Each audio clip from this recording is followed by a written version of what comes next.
Bonjour à toutes et à tous et bienvenue sur Mosaïque Cristal. Dans cette émission, nous allons longer la ligne Maginot et celle aquatique comme ici à Rémerin-les-Putelanges où il y a quelques bunkers comme celui qui se trouve juste derrière moi. On fera un tour également au Fort Cassot à Rohrbach-les-Bitches pour un long format. Mais juste avant, voici les prévisions de Météo France pour demain.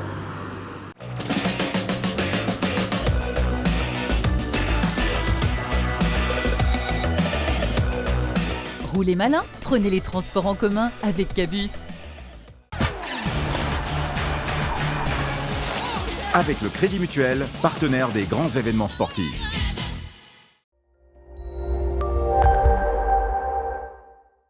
Bonjour à tous. Demain matin, les nuages devraient laisser place à de belles éclaircies. L'après-midi, le soleil va dissiper les dernières nuées. En fin de journée, les nuages seront de retour, très localement, et des pluies éparses vont se produire en milieu de nuit. Les températures seront plutôt fraîches pour la saison. Les maximales iront de 21 à 22 degrés. Demain, nous serons le mercredi 14 août et nous fêterons les Évrardes. Le soleil nous accompagnera de 6h22 à 20h49. Je vous souhaite une excellente journée sur Mosaïque Cristal.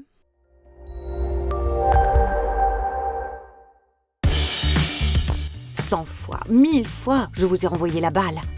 Fernap, des portes de garage sécurisées pour vous.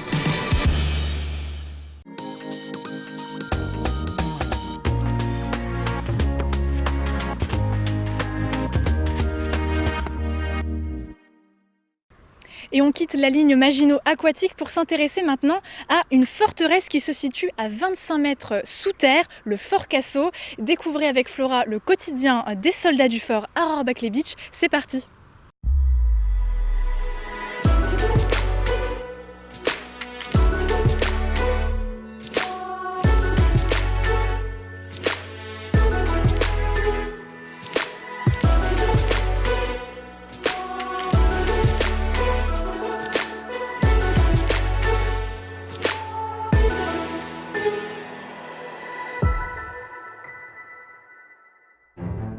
Bonjour à tous et bienvenue dans ce nouveau numéro On Tour, plutôt venteux, vous le voyez. Aujourd'hui, on vous emmène à la découverte du quotidien des soldats de la ligne Maginot. Et c'est ici que ça se passe au Fort Cassot.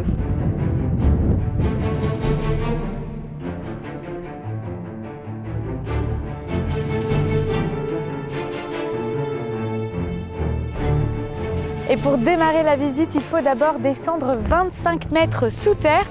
Bon, je vous retrouve en bas, le temps de regarder une petite présentation du Fort Cassot. « 6000 m3 de béton, 500 tonnes d'acier, voici le gardien du plateau de Rohrbach, le Fort Cassot ou petit ouvrage de Rohrbach. Ce fort, comportant 3 blocs en surface, est une véritable petite ville enfouie sous 25 mètres de calcaire et devait à l'origine être bien plus imposant. Les premiers plans de l'ouvrage comptaient 10 blocs et s'étendaient de l'autre côté de la voie ferrée qui traverse Rohrbach. En 1934, les plans changent et l'ouvrage est amputé des 2/3 de ses blocs de combat. On revoit alors l'aménagement des 3 blocs restants et l'entrée principale est positionnée au bloc 2. On y trouve une cuisine, une centrale électrique, un vaste casernement, des moyens de communication modernes et tout un système de ventilation destiné à se protéger d'attaques au gaz. Un confort dont ne disposaient pas les soldats du fort de Vaux pendant la Première Guerre mondiale et dont les souffrances sont restées dans les mémoires. Ici étaient stationnés 1796 hommes qui, durant les attaques de juin 1940, ne se laisseront pas prendre. L'ouvrage est bien protégé, il est à portée de tir des canons du Simserhof. L'équipage du Fort Cassot subira 2 pertes le 15 juin. Alors que le lieutenant d'Amour vient vérifier l'avant-poste de la ferme d'Olferdin, il est tué avec un soldat par une patrouille de reconnaissance allemande qui est déjà sur les lieux. Au bloc numéro 3 se trouve l'observatoire. C'est d'ici que l'on informait et réglait les tirs du Simserhof à 8 km de là. Ce sont aussi les observateurs disposant d'une radio qui ont été les premiers informés de l'armistice. Alors que le Welschof et la casemate de Binin se rendent le 24 juin, le Fort Cassot, tout comme le Simserhof, restera invaincu.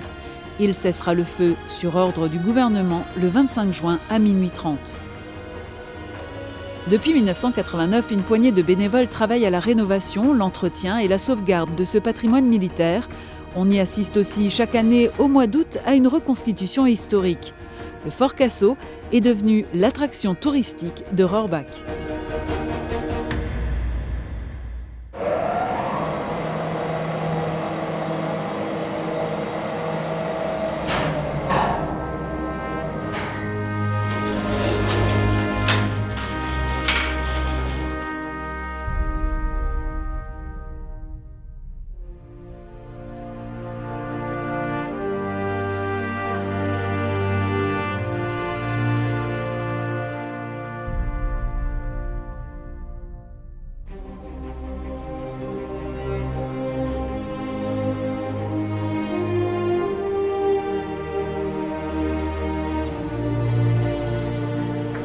Voilà, nous voilà en bas avec Bernard Morvan. Bonjour. Bonjour Flora. Alors vous êtes le président de l'association du Fort Cassot. Alors déjà pour commencer, qui était Cassot? Cassot était le nom d'un lieutenant du génie qui a séjourné dans l'ouvrage pendant les événements de 1940 et qui a eu, selon la bonne ou la mauvaise idée, d'épouser une fille du village. Donc l'association, quand on a repris cet ouvrage pour le restaurer et le faire visiter, on a cherché un nom de baptême et tout naturellement on a donné le nom de ce lieutenant. Ah oui, ce lieutenant est mort en février 2002 à l'âge de 89 ans avec le grade de général des sapeurs-pompiers de Paris. D'accord. Alors ici, on voit que tout est resté plus ou moins dans son jus. On a l'impression que les soldats viennent de partir. Expliquez-moi, c'était quoi le quotidien d'un soldat? Oui, vous trouvez ici une cuisine qui est maintenant en ordre de marche, tout est équipé.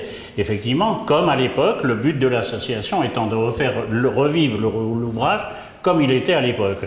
La vie dans l'ouvrage à l'époque était rythmée surtout par les repas, par les séances d'instruction, par les nuits passées dans les chambres, mais ils arrivaient à un moment à perdre la notion du temps.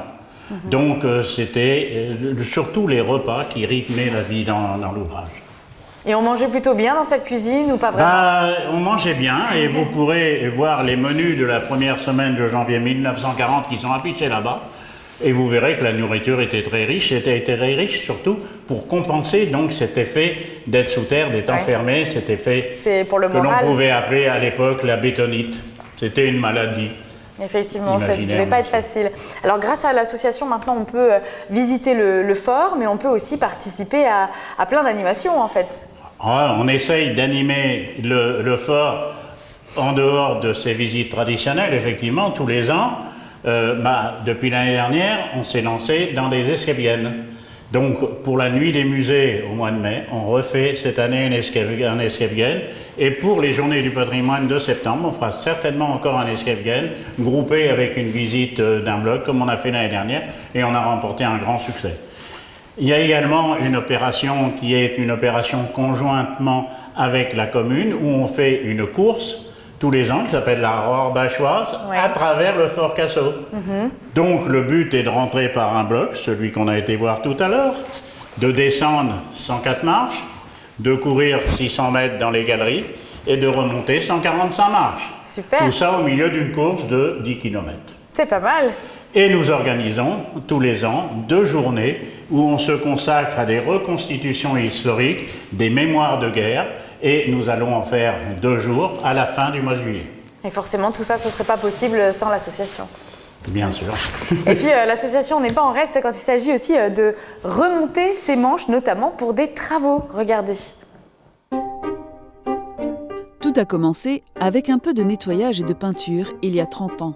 Au fil du temps, les bénévoles qui sont aux petits soins du Fort Cassot n'ont pas ménagé leur peine. 2 samedis par mois, ils sont à l'ouvrage. Ici, on refait à neuf l'éclairage de la galerie du bloc 2. Et après, on remplace tous ces vieux câbles là, par du truc normal. On va retirer des fils, des nouveaux fils là-dedans. On aura de la lumière correcte, en sous de sécurité. On va continuer à remplacer donc toutes ces lampes là. Tout ce qui sert à faire les lampes. Voilà ça c'est avant nettoyage. Ça, c'est après le nettoyage. Donc les fils, tout ça, c'est des tuyaux qui sont neufs, qu'on a cintrés, comme je vous l'ai montré là-bas tout à l'heure. Ces passages de câbles seront repeints en noir et les lampes replacées. Nous voici ici dans la réserve du matériel qui servira à poursuivre les travaux dans la galerie. Dans l'atelier, les bénévoles nettoient, restaurent et assemblent des pièces d'époque récupérées pour la majorité dans d'autres ouvrages. Ça c'est avant nettoyage, ça c'est après nettoyage. Et quand on ne trouve pas les pièces d'origine, on les fait refaire grâce aux nouvelles technologies. Ce téléphone a été fabriqué par une imprimante 3D, tout comme le chargeur de cette mitrailleuse. Chaque année, l'association se fixe un programme de travaux à effectuer. Avec peu de moyens financiers, mais des partenariats avec le collège de Rohrbach pour les pièces en 3D et l'huile de coude de chacun, le fort retrouve peu à peu la fière allure de ses débuts. L'objectif n'est cependant pas de refaire tout le fort tel qu'il était. Certaines parties resteront dans leur jus. Les bénévoles de l'association veillent sur lui depuis 30 ans et permettent ainsi d'offrir aux visiteurs un espace d'interprétation sans artifice de l'histoire de la ligne Maginot et du quotidien des régiments d'infanterie de forteresse.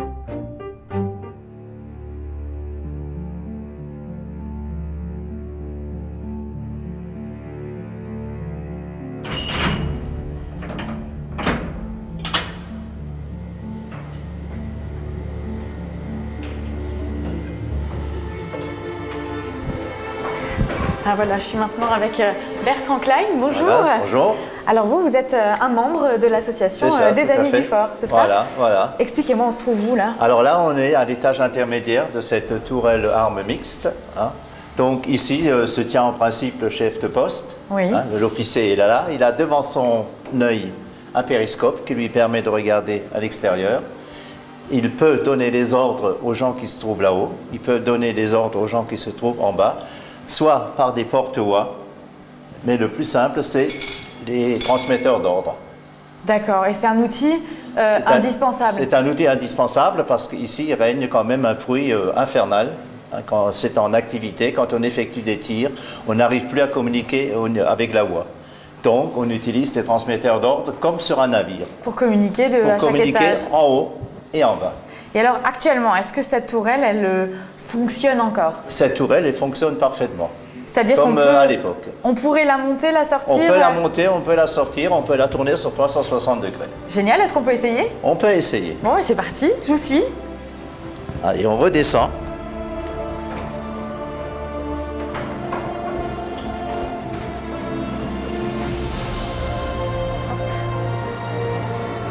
Alors expliquez-moi comment ça se passe. Alors ici, la tourelle est en position haute, donc en position de tir. D'accord. Alors ce qu'il faut faire, avant que l'ennemi ne riposte, il faut redescendre cette tourelle pour qu'elle soit sécurisée. Avec les manivelles? Avec les manivelles, voilà. On essaye, on va y arriver. Alors que la partie qu'on va soulever, c'est le contrepoids qui fait quand même 10 tonnes. 10 tonnes. 10 tonnes. On va y arriver. Vous sentez capable? On va essayer. On va essayer. Je garantis rien. Allez, c'est parti. Attendez. Hop là, et on y va.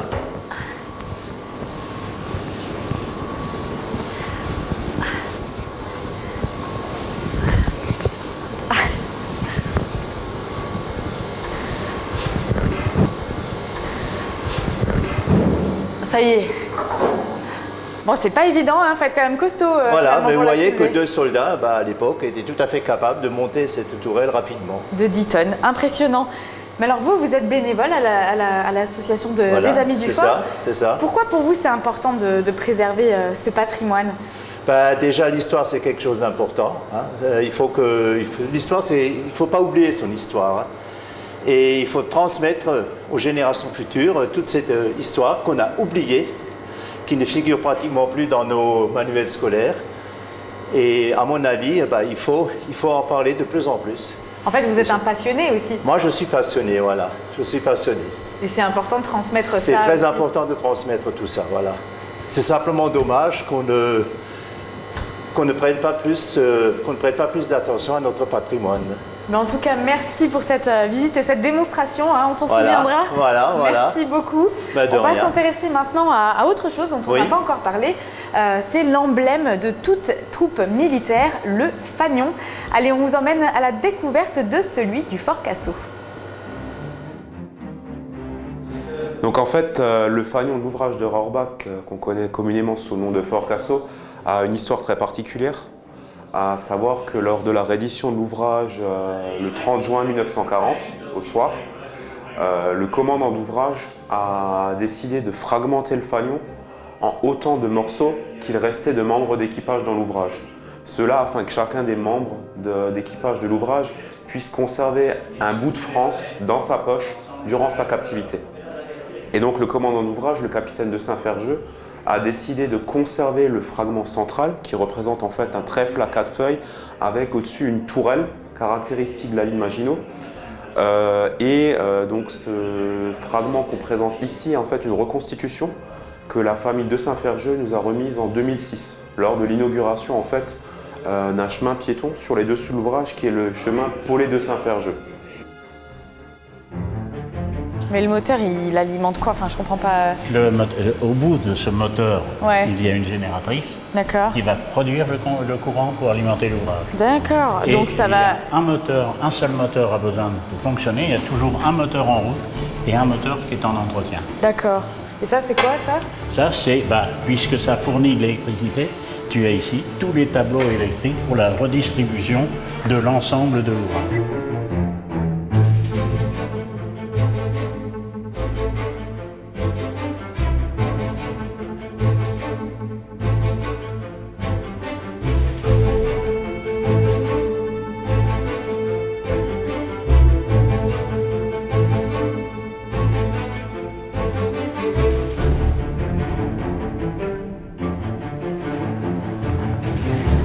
Alors là, Bernard, on se trouve où?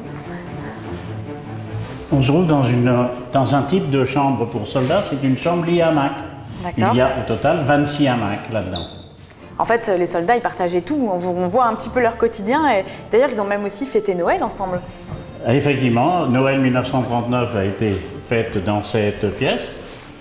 Le menu du jour était un menu que les gens n'avaient pas l'habitude de manger, parce que c'était le recrutement des gens ici, c'était des Parisiens et des gens du Nord. Et on leur a donné à manger du boudin blanc et de la choucroute. Pour eux, c'était une découverte. Ouais. Ils ne savaient même pas que ça existait. Donc, ils ont fêté Noël ici, ils ont fait des sketchs, ils ont fait des jeux, ils ont bu, ils ont fêté Noël. Ouais, voilà, super anecdote, merci. Et puis en tout cas, sachez que des histoires comme ça, vous pouvez en entendre plein si vous venez visiter le Fort Cassot. Merci en tout cas Bernard d'avoir été l'un de mes guides aujourd'hui. Et puis quant à nous, vous connaissez désormais le rendez-vous, alors je vous dis à la semaine prochaine. On continue? Merci Flora.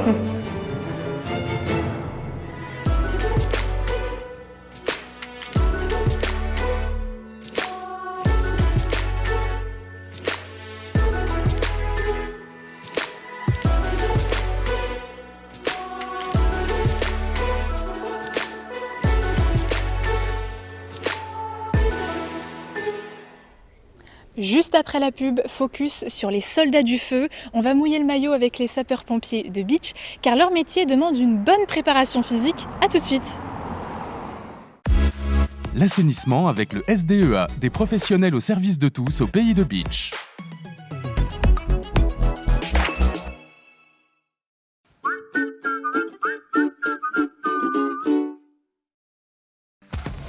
L'atelier gourmand, l'étape gourmande en zone industrielle de Sarreguemines. Du pain frais toute la journée, des pâtisseries artisanales, des menus pour tous les goûts avec le wrap Viva Mexico et le hamburger Bacon New York. Passez nous voir et pensez au drive. En ce moment, profitez d'un instant fraîcheur avec nos délicieuses glaces. Il y a forcément un parfum dont vous raffolerez. Toutes les tendances déco sont chez Pink, saison par saison et pour toutes les occasions. Votre paradis déco vous accueille sur plus de 1000 mètres carrés. Venez chez nous. En plus, le parking est gratuit à l'arrière du magasin. Pink, à Sarrebruck, à côté de l'Europa Galerie.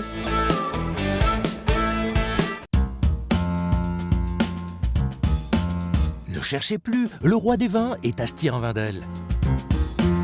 Plus de 2000 références de vin, une large gamme d'épiceries fines et des idées cadeaux pour chaque occasion. Le roi des vins, c'est du choix, des prix et des conseils. Le roi des vins à Stirin-Wendel, où choisir devient un plaisir.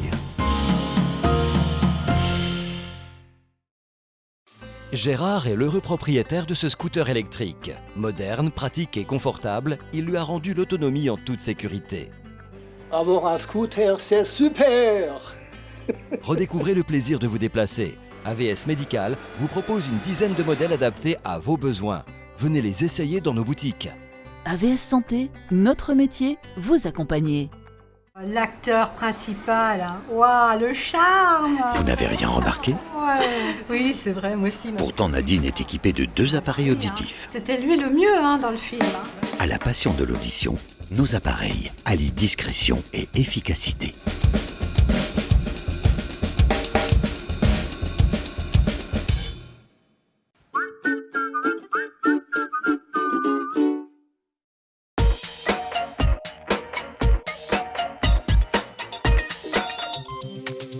Il existe une relation forte entre l'alimentation, la forme et la santé.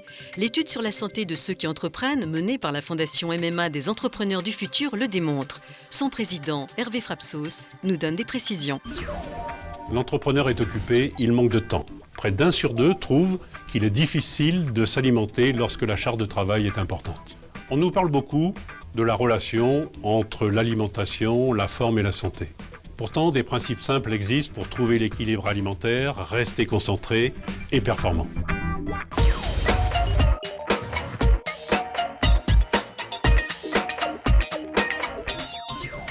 Docteur Pierre Azam, médecin nutritionniste et président de l'Observatoire de l'obésité, nous délivre ses conseils pour trouver l'équilibre alimentaire.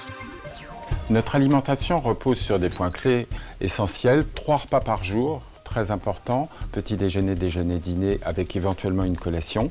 Un très bon petit déjeuner parce que c'est la source énergétique de notre journée. Il sera constitué de fructose, fruits, jus de fruits, d'une protéine, yaourt ou fromage blanc et d'un sucre lent, pain plutôt complet. Derrière ça, l'équilibre alimentaire devra à chaque repas être respecté avec les protéines, les glucides et les fruits et légumes qu'on pourra associer. Quand on fait un repas d'affaires, par exemple, trop important, à ce moment-là, on compensera ce repas par, si c'est un déjeuner, le soir même un repas de fruits, et si c'est un dîner, le lendemain soir que des fruits. Par ailleurs, l'hydratation est essentielle. L'équivalent de 4 à 5 verres de fontaine à eau par jour, sur toute la journée, 1 litre à 1,5 litre d'eau sur toute une journée.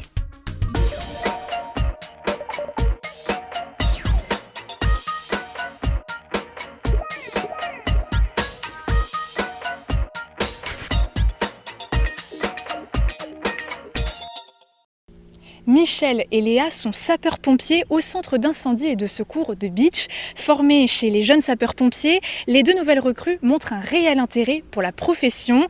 Ils nous font découvrir la caserne et nous invitent également à les suivre pendant leur préparation physique. Des exercices indispensables pour être un pompier aguerri. Vous allez le voir. Bonne fin de programme et à demain.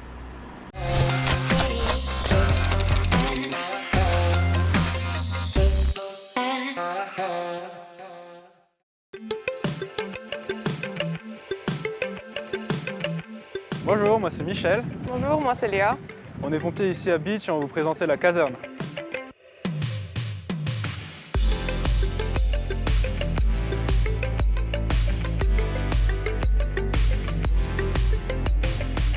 Ici on se trouve dans la remise de la caserne, là où se trouvent tous nos véhicules. Je vais vous présenter le CCFM, c'est le camion citerne feu de forêt moyen qui a 4000 litres d'eau. C'est celui qu'on utilise le plus souvent en milieu naturel ou en forêt. Et de ce côté-ci de la remise, du coup, on a tous les camions de feu urbain. Et on a cet outil-là, le FPT, fourgon pompe-tonne, avec 3000 litres d'eau de capacité. Et du coup, c'est la pièce maîtresse de la remise et c'est le camion qui fait briller les yeux de tous les enfants.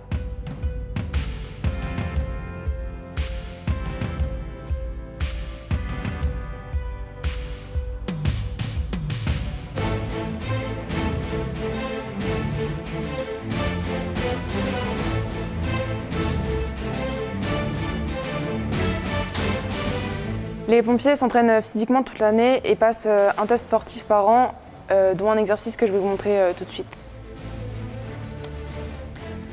Le premier exercice qu'elle présente, c'est le Kili, qui travaille principalement les membres inférieurs, donc qu'il s'agit surtout des mollets, les cuisses et les fessiers.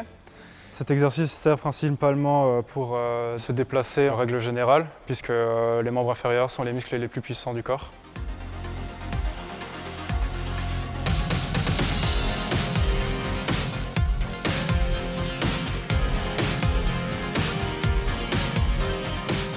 Un autre exercice sportif qui est donc le gainage, c'est ce qui travaille la ceinture abdominale, et ça fait partie des tests sportifs également.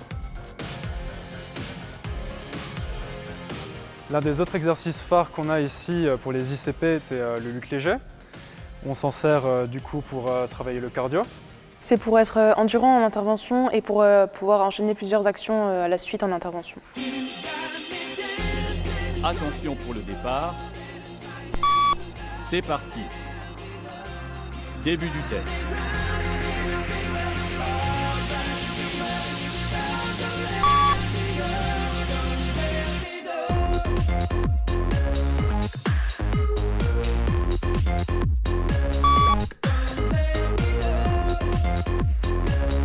Palier 4.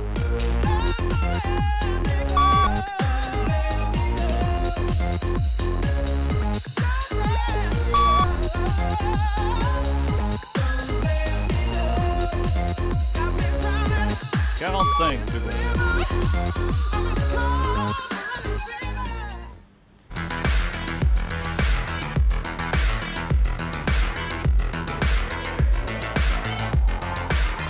Pour pouvoir se tractionner en intervention, les pompiers se musclent les membres supérieurs en faisant des tractions pour se muscler les pectoraux et les dorsaux.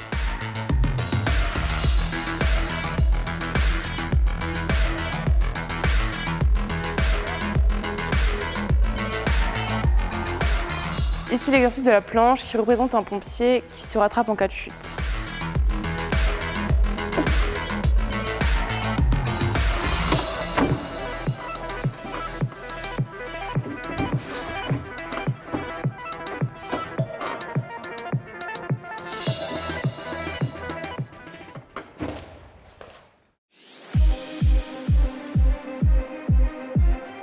On se trouve ici dans le site du Fort Saint-Sébastien, où juste derrière moi, du coup, il y a le parcours sportif du sapeur-pompier.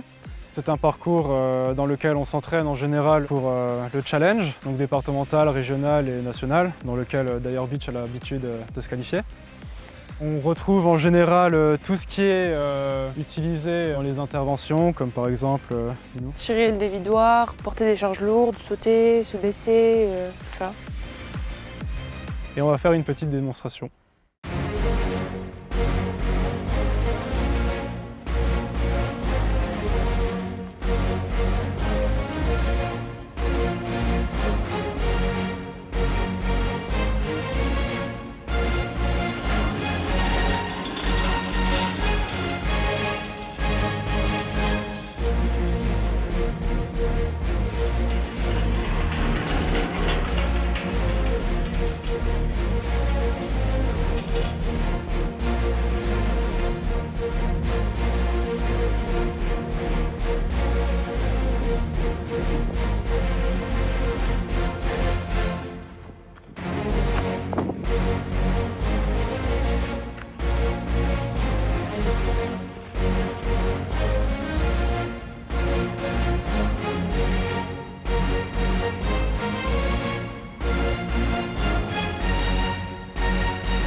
Et voilà, du coup, on vous a présenté une journée à la caserne de Beach.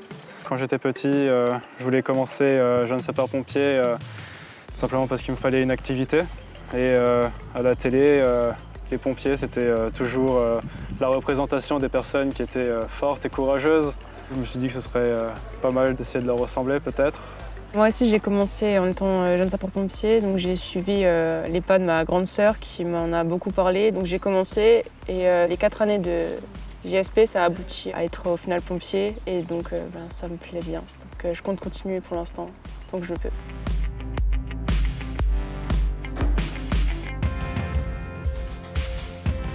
Vous avez pu voir aujourd'hui Léa et Michel qui vous ont présenté quelques exercices sportifs Les exercices sportifs sont importants chez nous, à la fois pour la condition physique de nos personnels, ainsi que la préparation des ICP, donc les indicateurs de la condition physique de nos personnels, qui sont évalués tous les ans et vus par le médecin. Ces exercices nous permettent d'être aguerris sur le secours à personne et d'autre part aussi dans les missions intervention feu. On demande aux gens d'être endurants et d'avoir un taux de récupération qui frise d'excellence. En ce qui concerne la population qui nous intéresse au niveau du recrutement, on prend les hommes et les femmes de 16 à 55 ans. On est aussi intéressé par les jeunes de 12 à 16 ans pour les jeunes sapeurs-pompiers. Ceux qui ont envie de vivre l'aventure, les sapeurs-pompiers, c'est l'aventure au coin de la rue. On se couche le soir, on ne sait pas ce qu'on va faire la nuit, ça se trouve, ça sort, ça se trouve, on sort pas en intervention. Dans tous les cas de figure, les gens motivés, les gens qui ont envie de donner du temps aux autres et de vivre une expérience de camaraderie et d'amitié franche, les sapeurs-pompiers peuvent vous intéresser. Adressez-vous au centre de secours de Bitche ou à n'importe quelle caserne à côté de chez vous.